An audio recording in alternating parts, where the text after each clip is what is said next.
And now we have a dictate from the White House saying that all federal employees will be tested for whether or not they are supportive of President Trump. New York Times had a great headline on that saying, why does an air traffic controller have to be a Trump supporter?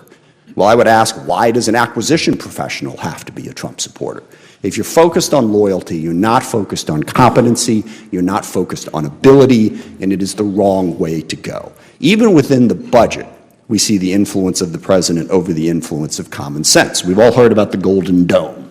When I first heard about the Golden Dome, it was interesting because it reminded me of a joke I first told about 12 years ago when we were dealing with a large number of Pentagon programs that were more ambitious than practical. Future combat systems, the expeditionary fighting vehicle.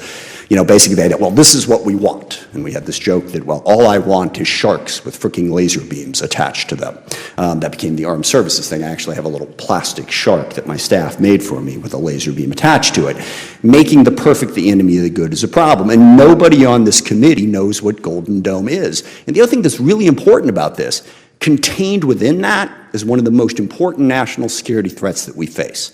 Missile defense and counter-drone. We have a lot of programs that people are working on in that direction.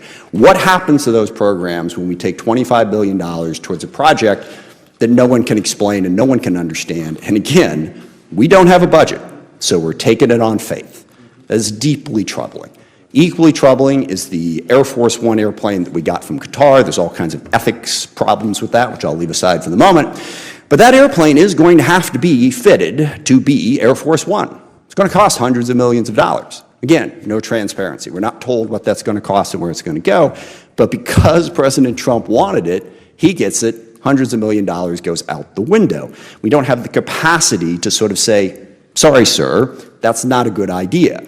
And the last one on this list is one that, frankly, I had a hard time believing when I first heard it. Apparently, the president has decided that the F-35 would be a better plane if it had 2 engines.